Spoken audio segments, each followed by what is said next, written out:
বাড়ি ভর্তি মেহমান, তারা সবাই আমার দিকে অবাক হয়ে তাকিয়ে আছে। আরোহী সবার সামনে এভাবে ছোট করবে সেটা আমি কল্পনাও করতে পারিনি। তারপর ফেলে দেওয়া গিফটটা হাতে নিয়ে আরোহীর সামনে দাঁড়িয়ে বললাম, গিফটটা না নিলে কোনো কষ্ট পেতাম না, কিন্তু বাড়ি ভরা মেহমানের সামনে এই অপমান না করলেও পারতেন। এইটুকু বলে সেখান থেকে রুমে এসে সবকিছু ব্যাগে গুছগাছ করতে লাগলাম। অন্যদিকে আরোহীর নিজের মধ্যেই কেমন যেন অনুশোচনা কাজ করছে।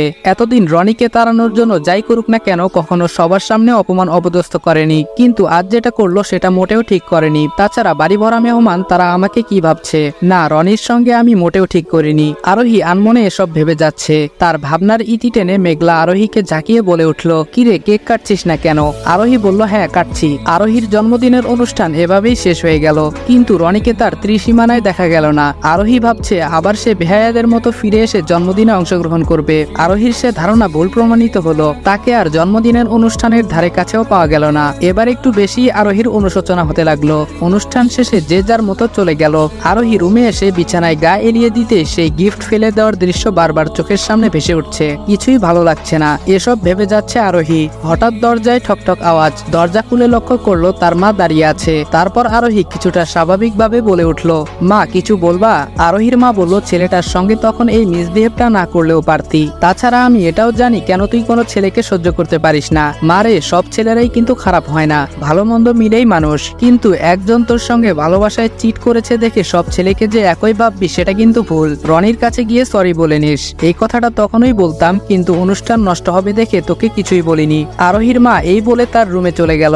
আরোহী শুধু নীরব শ্রোতাদের মতো তার মার কথা শুনছিল। বলার মতো কোনো ভাষাই তার জানা নেই। কিছুক্ষণ পর আরোহী মনস্থির করলো সরি বলে সবকিছু সমাধান করে নিবে, আর কখনো তার সঙ্গে মিসবিহেভ করবে না। এসব ভেবে ছাদে চলে গেল। আরোহী সেখানে লক্ষ্য করলো রনি কার সঙ্গে যেন ফোনে কথা বলছে। ইতিমধ্যে তার কথা বলাও শেষ। পেছন ফিরে আরোহীকে দেখা মাত্রই কোনো কথা না বলে চলে যেতে ধরলো। এমন সময় আরোহী বলে উঠল, রনি দাঁড়াও প্লিজ। আমি বললাম, অপমান করবেন নিশ্চয়ই। ছাদে আপনি আর আমি ছাড়া কেউ নেই দেখছি। একটা কাজ করেন, যেখানে মানুষজন বেশি থাকবে সেখানে আমাকে অপমান করবেন, সেটাই ভালো হবে। যত যাই হোক, একটা মানুষ তো কারো অপমান সহ্য করে থাকবে না, নিশ্চয়ই এটাই তো ভাবছেন। আরোহী নিশ্চুপ। আমি বললাম, কালকেই আমি এই বাসা ছেড়ে চলে যাচ্ছি। যদিও বাসাটা একটু আগেই পেয়েছিলাম, আর সিদ্ধান্তও নিয়েছিলাম গিফটের মাধ্যমে আপনাকে বিষয়টা জানাবো, কিন্তু তার আগেই আপনি সেটা না দেখেই ছুঁড়ে ফেলে দিলেন, আর বাড়ি ভরা মেহমানের সামনে আমাকে ছোট করলেন। আরোহী করুণ সুরে বলে উঠল, সরি। আমি বললাম, সরি বলার আর কোনো দরকার নেই, সকাল হলেই এখান থেকে চলে যাব। এই বলেই আমি সেখান থেকে চলে আসলাম। এইদিকে আরোহী আমার চলে যাওয়ার কথা শুনে নিজের কথা বলার ভাষা যেন হারিয়ে ফেলেছে। সারা রাত আরোহী নির্ঘুমে কাটিয়ে দিল। সকালে ঘুম থেকে উঠেই ছাদে চলে গেল, কিন্তু আজ রনিকে আর দেখতে পেল না। তারপর আগ্রহ নিয়ে তার রুমের দিকে যেতে লাগলো। রুমের কাছে এসে রুমে তালা লাগানো দেখে রীতিমতো অবাক হয়ে গেল। সাত সকালে তালা লাগানো দেখে আরোহী তার মাকে জিজ্ঞেস করলো, মা, রনির রুমে তালা লাগানো কেন? আরোহীর মা বলল, রনি কাল রাতেই এ বাসা ছেড়ে অন্য কোনো বাসায় উঠেছে। আরোহী অনেকটা অবাক হয়ে বলল, কি, রাতেই চলে গিয়েছে? আরোহীর মা বলল, হ্যাঁ, রাতে রনি এসে আমাকে বলল যে তুই নাকি কোনো ভাড়াটিয়া থাকুক সেটা চাস না, সেজন্য রনি চলে গেল। যদিও আমি রনিকে বলেছি, বাবা তুমি থাকো, সমস্যা নাই, আমি আরোহীকে বুঝিয়ে বলবো। সে আমার কথার প্রতি উত্তরে বলল, আন্টি সমস্যা নেই, আরেকটা রুম ম্যানেজ করে ফেলেছি, সেখানে আমার বন্ধুরাও আছে, তো সেখানেই যাচ্ছি, ভালো থাকবেন। আর হ্যাঁ, গত মাসের বাসা ভাড়া নিন। এই বলে বকেয়া বাসা ভাড়া পরিশোধ করে সে চলে গেল। চাইলে আটকাতে পারতাম, কিন্তু তোর কথা ভেবে রনিকে আর আটকালাম না। আর হ্যাঁ, বাসা ভাড়া দেওয়া টোটাল বন্ধ করেছি। এখন থেকে ওই রুমটা তালা লাগানোই থাকবে। আশা করি এবার নিশ্চয়ই খুশি হয়েছিস। আরোহী তার মার কথার উত্তর না দিয়ে রুমে দরজা আটকিয়ে বিছানায় গা এলিয়ে দিতেই চোখ থেকে কয়েক ফোঁটা নোনা জল গড়িয়ে পড়ল। আর সেটা কেন পড়তে লাগলো সে উত্তর আরোহী কোনোভাবেই মিলাতে পারছে না। অন্যদিকে আমি ভাবছি, আরোহী মেয়েটা সত্যি অনেক সুন্দর, কিন্তু যদি তার আচরণ ভালো থাকতো তাহলে হয়তো এতদিনে তাকে ভালোবেসে ফেলতাম। কিন্তু তার যে ব্যবহার, এতে কোনো ছেলে তাকে ভালোবাসবে তো দূরের বিষয়, তার ধারে কাছেও কেউ ঘেসবে না। তাছাড়া আমি কেন এসব ভাবছি? তাদের বাসা ছেড়ে এখানে আসায় তো আমার অনেকটাই ভালো হয়েছে। কেউ আমাকে অপমান অপদস্থ করতে পারবে না। কিন্তু এ বাসা থেকে আরোহীদের বাসা তো বেশি একটা দূরে না, মাঝে মধ্যে অকারণেই দেখা হয়ে যেতে পারে। আর দেখা হলেই বাকি, ওর সঙ্গে তো আর ভালোবাসার কোনো সম্পর্ক নেই যে খারাপ লাগবে। এভাবেই আমার ছন্নছাড়া জীবন কাটছে। কথায় আছে না, সময় যখন খারাপ যায় তখন সব দিকে যায়। আমার সাথেও তেমন হচ্ছে। যাকে 2টা বছর ভালোবেসে গেলাম সেও আমাকে বুঝতে পারলো না, ভুল বুঝে ইফটিজিং এর শাস্তি দিল। যাদেরকে আপন ভেবে আসছি তারাও মুখের উপর বলে দিয়েছে তারা আমার রক্তের কেউ না। এই পৃথিবীতে মানুষজনের আনাগোনা বেশি থাকলেও এর মধ্যে আমার আপনজন নাই বললেই চলে। একদিক থেকে আমার একাকিত্ব জীবন ভালোই চলছে, কষ্টের হলেও সেটাকে আর কষ্ট বলে মনে হয় না। এখন সবকিছুই আমার মানানসই হয়ে উঠেছে।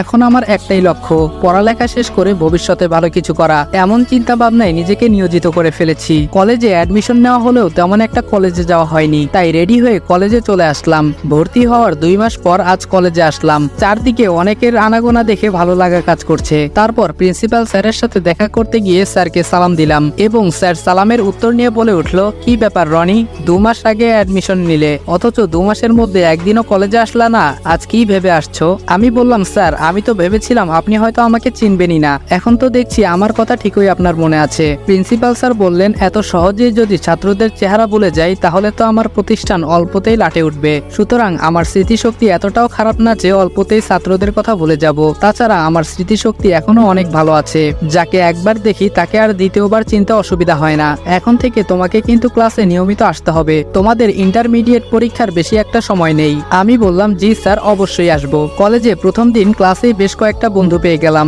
প্রথম দিন ক্লাসে ভালোই মজা হলো। কলেজ শেষে রাস্তায় এসে ফোনে নিউজ ফিড দেখছিলাম, হঠাৎ পরিচিত কণ্ঠে কে যেন আমার নাম ধরে ডেকে উঠল। নিউজ ফিড দেখা বাদ দিয়ে তার দিকে তাকাতেই আমার চোখ যেন কপালে উঠে গেল। আজ 1 মাস পর আরোহীর সঙ্গে কলেজে এভাবে দেখা হবে সেটা কখনো আশা করিনি। নিশ্চয়ই এই কলেজে পড়ে। ধুর, ও পড়লেই কি না পড়লেই কি, ওর সঙ্গে না কথা বলাই ভালো। এসব ভেবে চলে আসতে যাব এমন সময় আরোহী আমার সামনে এসে বলতে লাগলো, কেমন আছেন? আরোহীর কথাতে কোনো রেসপন্স না করে চলে আসতে যাব, তখনই আরোহী আমার পথ আটকিয়ে বলে উঠল, সেদিন আপনার চলে যাওয়ার কথা শুনে কেন জানি নিজের চোখের জল আটকাতে পারিনি, নিজেকে অনেক অপরাধী মনে হয়েছে। আমার জন্মদিনে আপনার সঙ্গে মিসবিহেভ না করলে হয়তো আমার বাসায় এভাবে ছেড়ে নিশ্চয় আসতেন না। আমি বললাম, আমাকে তাড়ানোর জন্যই তো উঠে পড়ে লেগেছিলেন, এখন আপনাদের বাসা ছেড়ে চলে আসছি, এতে তো খারাপ লাগার কোনো কথা না। আরোহী বলল, আমার একটা ভুল ধারণার জন্য আপনার সঙ্গে মিসবিহেভ করেছি, সেই ভুলটি এখন বুঝতে পারছি, আমি নিশ্চুপ। আরোহী বলল, আপনি চাইলে আবার আমাদের বাসায় থাকতে পারেন, আমার কোনো সমস্যা নেই, এবার কথা দিচ্ছি আপনার সঙ্গে আর কোনো মিসবিহেভ করব না। আমি বললাম, আপনি পারেনও বটে, আপনার কি মনে হয় এই মিষ্টি মাখা কথা বললেই আমি আপনার ওখানে যাব? কখনোই না। আপনাকে বলেছিলাম না আপনি শুধু দেখতেই সুন্দর, কিন্তু আপনার এই চেহারার মতো যদি আচার ব্যবহার ভালো হতো তাহলে হয়তো আপনার প্রতি একটা ভালো লাগা কাজ করত, কিন্তু আপনি তো এরকম না। আরোহী আনমনে বলে উঠল, আপনি চাইলে আমি সবকিছু বদলে ফেলবো। আমি বললাম, আমি চাইলে নিজে বদলাবেন মানে? আরোহী আমার কথার উত্তর না দিয়ে বলল, আমরা কি সবকিছু ভুলে বন্ধুত্বের সম্পর্ক গড়তে পারি না? আমি বললাম, না। আরোহী বলল, কেন? আমি বললাম, আমি আমার একাকিত্ব জীবনে ভালো আছি, এখানে কারো বন্ধুত্বের দরকার নেই। আরোহী বলল, আমার উপর রেগে এসব বলছেন তাই না? তাছাড়া কলেজের সব ছেলেরাই কিন্তু আমার সঙ্গে বন্ধুত্ব করতে চায়, কিন্তু তাদের সঙ্গে আমি বন্ধুত্ব করি না। আচ্ছা ঠিক আছে, আমি আগে আপনার সঙ্গে যা অন্যায় করেছি সেটার জন্য ক্ষমা চেয়ে নিচ্ছি। এতদিন আপনার সঙ্গে যা মিসবিহেভ করেছি তার জন্য আমি সত্যি অনেক লজ্জিত এবং অনুতপ্ত। প্লিজ আমাকে আপনার বন্ধু হিসেবে গ্রহণ করে নিন আর আমাকে ক্ষমা করে দিন প্লিজ। আমি নিশ্চুপ হয়ে আরোহীর কথা শুনছিলাম। আরোহী জিজ্ঞাসার দৃষ্টিতে বলল, আমাকে ক্ষমা করবেন না তাই তো? অনেকের কাছেই শুনেছি ক্ষমা করে দেওয়াটা হচ্ছে একটা মহৎ কাজ, আপনি কি এই মহৎ কাজটি করবেন না? আমি আরোহীকে যত দেখছি ততই অবাক হচ্ছি। এই মেয়ে তো দেখছি এক এক সময় এক এক রূপ ধারণ করে। আগে যখন তাদের বাসায় থাকতাম তখন তো অকারণে মিসবিহেভ করতো, আর এখন এসব মিষ্টি মাখা কথা বলে আমাকে কেন জানি নিমিষেই গলিয়ে ফেলছে। আনমনে এসব ভাবতেই আরোহী বলে উঠল, আমাকে কি মাফ করা যায় না? আমি নিশ্চুপ। আরোহী বলল, কি হলো বলেন? আমি বললাম, আচ্ছা ঠিক আছে ভেবে দেখবো। এই বলেই বাসায় চলে আসলাম। বাসায় এসে শুধু আরোহীর কথা বারবার মাথায় ঘুরপাক খাচ্ছে। আগে তো আমাকে সহ্যই করতে পারতো না, আর এখন তাদের বাসা ছেড়ে চলে আসাতে এতেই তিতাকে মিষ্টি লাগতে শুরু করেছে দেখছি। রাতে সব চিন্তা ভাবনা করে কখন যে ঘুমিয়ে পড়েছি খেয়াল নেই। মাঝরাতে স্বপ্নের ঘরে দেখলাম কাকিমাকে সাদা কাফনে জড়িয়ে খাটে করে কই যেন নিয়ে যাচ্ছে। আমি পেছন দিক থেকে তাদেরকে কান্নায় ভেঙে পড়ে বারবার ডাকতেছি, আমার কাকিমাকে তোমরা কোথায় নিয়ে যাচ্ছ? আমি থাকতে কাকিমাকে কোথাও নিয়ে যেতে দিব না। কেউ আমার কথা কানেই নিচ্ছে না। উপায় না পেয়ে জোরে কাকিমা বলে চিৎকার মেরে বলতেই ঘুম ভেঙে গেল আমার। রুমমেট জয় পাশে এসে বলতে লাগলো, ভাই আপনি ঘুমের মাঝে হঠাৎ কাকিমা বলে চিৎকার দিলেন, নিশ্চয়ই কোনো দুঃস্বপ্ন দেখেছেন। আমি বললাম, ভাই পানি হবে একটু? বলা মাত্রই জয় সামনে এক গ্লাস পানি এনে দিল। তারপর পানিটুকু খেয়ে জয়কে বললাম, হ্যাঁ ভাই অনেক বড় একটা দুঃস্বপ্ন দেখেছি। আসলে এই পৃথিবীতে আমার আপনজন বলতে কাকা কাকিমা, তারাই আমাকে আদর যত্নে বড় করেছেন। আজ প্রায় 1 বছর হয়ে গেল তাদের সঙ্গে সঙ্গে আমার কোনো যোগাযোগ নেই। জয় বলল, তাদেরকে ছেড়ে ঢাকা শহরে পড়ে আছেন কেন? আমি বললাম সে এক লম্বা কাহিনী। জয় কৌতূহলবশত জিজ্ঞেস করে বলে উঠল, বলেন না ভাই, কি কাহিনী? আমি বললাম, এখন না ভাই, আরেকদিন সময় নিয়ে বলবো নে। জয় বলল, আচ্ছা ঠিক আছে, আমি অবশ্যই আপনার গল্পটা শুনবো। এখন আপনার ঘুমের প্রয়োজন, ঘুমিয়ে পড়েন। আমি বললাম বাকি রাতটুকুতে ঘুমাতে আর পারলাম না। ফজরের আজান শুনে বিছানা থেকে উঠে অজু করে মসজিদে নামাজ পড়তে গেলাম। কতদিন আগে যে নামাজ পড়তে গিয়েছিলাম তা ঠিক এখন মনে নেই। নামাজ শেষে বাসায় আসলাম। বাসায় এসে কেন জানি মনে হলো কাকিমার সঙ্গে কথা বলা দরকার। পুরাতন সিমটা ওপেন করে ফেললাম। এর আগেও অনেকবারই ওপেন করেছি, কিন্তু তাদের ওখানে ফোন দেওয়ার ইচ্ছা হয়নি, কিন্তু আজকে দিতে হচ্ছে। তানিশার কাছে ফোন দিলাম। দুই একবার রিং হবার পর তানিশা ফোনটা রিসিভ করেই বলল, হ্যালো, কে বলছেন? আমি বললাম, কাকিমার কাছে ফোনটা দেন। আমার কণ্ঠ শুনেই তানিশা বলল, ভাই তুই কেমন আছিস? কতদিন ধরে তোর ফোন নাম্বারে কল দিয়েছি, তার কোনো হিসাব নেই, কিন্তু প্রতিবারই ফোন বন্ধ দেখায়। ফোনটা কেন বন্ধ করে রেখেছিস বলতো? তানিশা একসঙ্গে কথাগুলো বলে উঠল। তানিশার কথার উত্তরে বললাম, আপনার সঙ্গে কথা বলার কোনো ইচ্ছা আমার নেই। এখন যদি কাকিমার কাছে ফোনটা না দেন তো কথা বাড়িয়ে লাভ নেই, ফোন রাখছি আমি। তানিশা কিছুটা মন খারাপ করে বলল, মাকে ফোন দিচ্ছি, তবুও তুই ফোনটা রাখিস না। কাকিমার হাতে ফোনটা দেওয়ার পর কাকিমা কান্না করে বলে উঠল, বাবা কেমন আছিস?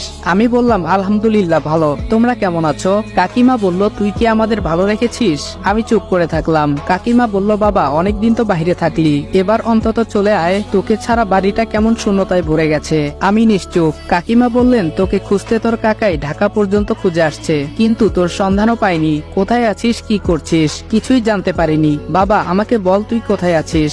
আমি বললাম, সরি কাকিমা, সম্ভব না। ছোট থেকেই তোমাদেরকে অনেক বিরক্ত করে আসছি, তাই এখন ভাবছি বাকি জীবনে একাকিত্বেই কাটিয়ে দিব। তাছাড়া আমার তো কোনো অধিকার নেই তোমাদের ওখানে থাকার। হাজার হোক আমি তো তোমাদের রক্তের কেউ না। আমার কথাটা শোনা মাত্রই কাকিমা কান্নায় ভেঙে পড়ে বলল, তোকে ছোট থেকে বড় করেছি এসব শোনার জন্য? আমি জানি তোর একটু জিদ বেশি, এর জন্য কি আমাদের ছেড়ে সারা জীবন কাটিয়ে দিতে পারবি? তুই হয়তো আমাদেরকে ছাড়া ভালো আছিস, কিন্তু আমরা তোকে ছাড়া ভালো নেই, সেটা কি বুঝিস না? এবারও আমি নিশ্চুপ। কাকিমা বললেন, বাবা তুই আর জিদ করে বাহিরে থাকিস না, তোকে ছাড়া সত্যি আমরা ভালো নেই। এভাবেই কাকিমার সঙ্গে ফোনে কথা বললাম। পরিশেষে বললাম, কাকিমা ভালো থেকো, আর নিজের যত্ন নিও, রাখছি আমি। এইটুকু বলতেই কাকিমা বলল, তানিশা তোর সঙ্গে কথা বলতে চাচ্ছে, ওর সঙ্গে কথা বল। এই বলেই তানিশার হাতে ফোনটা দিল। তানিশা হ্যালো বলা মাত্রই ওপাশ থেকে আমি ফোনটা কেটে দিলাম। তানিশা মন খারাপ করে তার মাকে বলতে লাগলো, মা ও আমার সঙ্গে কথা না বলেই ফোনটা কেটে দিল। আজ প্রায় 1 বছর পর ফোন দিল, অথচ আমার সঙ্গে কথাই বললো না। কাকিমা বলল, থাক মা, মন খারাপ করিস না, তুই বোন হয়ে ওকে বাজে কথা বলেছিস, এর জন্যই অভিমান করে আজও কথা বললো না। ইতোমধ্যে তানিশা কান্না করা শুরু করে ফেলছে। তানিশার কান্না দেখে তার মা সান্ত্বনা দিয়ে বলল, আবার যখন ফোন দিবে তখন রনিকে বুঝিয়ে বলবনি যেন তোর সঙ্গে কথা বলে। পাগলি মেয়ে, ভাইয়ের জন্য যখন এতই খারাপ লাগছে তো সেদিন এভাবে কথা বলতে গেলি কেন? তানিশা কান্না করে বলল, মা আমার ভুল হয়েছে, এবার ফিরে আসলে কখনো ওর সঙ্গে আর ঝগড়া করব না। অপরদিকে আমি ভাবতেছি তানিশার সঙ্গে একটু কথা বললে হয়তো ভালো হতো। পাগলিটা নিশ্চয়ই আমার আচরণে কষ্ট পেয়েছে, পেলেই বাকি, বেঁচে থাকলে তো ওর সঙ্গে কথাই বলবো না। আজও তার বলা প্রত্যেকটি বাজে কথাগুলো আমার কানে ভেসে আসে। এসব ভাবছি, এর মধ্যে মেসেজের শব্দে ধ্যান ভেঙে গেল। তারপর মেসেজটি ওপেন করে পড়তে লাগলাম। কেমন আছো তুমি? নিশ্চয়ই ভালো নেই, পরিবার ছাড়া কজনেই বা ভালো থাকতে পারে, সেদিক থেকে তুমিও ভালো নেই, সেটা আমি জানি। তোমার 2 বছরের ভালোবাসাটা আমি বুঝতে পারিনি, কি করব বলো? যখন তোমাকে ভালো লাগতে শুরু করলো ঠিক তখনই দুর্জয় যে আমাদের মাঝে এমন একটা দেয়াল তৈরি করবে সেটা আমি কোনোদিনও কল্পনা করিনি। মাঝখানে তোমাকে শুধু ভুল বুঝে গেলাম, জানি না আমার ক্ষমা হবে কিনা, তারপরও বলবো প্লিজ আমাকে ক্ষমা করে দাও। তোমার সঙ্গে আমি না জেনেই অন্যায়টা করে ফেলেছি। বিশ্বাস করো, সত্যটা জানার পর তোমাকে অনেক খুঁজেছি, কিন্তু কোথাও পাইনি। আব্বুও অনেক অনুশোচনায় ভুগছেন। প্লিজ এবার গ্রামে ফিরে এসো, জিদ করো না, আমি তোমার অপেক্ষায় থাকবো। কথাগুলো ফোনেই বলতাম, কিন্তু সাহস পাচ্ছিলাম না, তাই মেসেজেই বললাম। মেসেজটা পড়ে কেমন জানি ঘোরের মধ্যে পড়ে গেলাম। আজকে সিমটা ওপেন করতে অচেনা নাম্বার থেকে কে এসব মেসেজ দিচ্ছে? হৃদিতা নয়তো? কৌতূহল বশত সেই নাম্বারে কল দিলাম। ফোনটা রিসিভ করে ওপাশ থেকে যখন হ্যালো শব্দটি আসলো তখন বুঝতে আর বাকি রইল না কে এটা। তারপর কথা না বলে দ্রুত লাইনটা কেটে দিলাম। এরপর ওপাশ থেকে অবিরাম কল আসতেই লাগলো।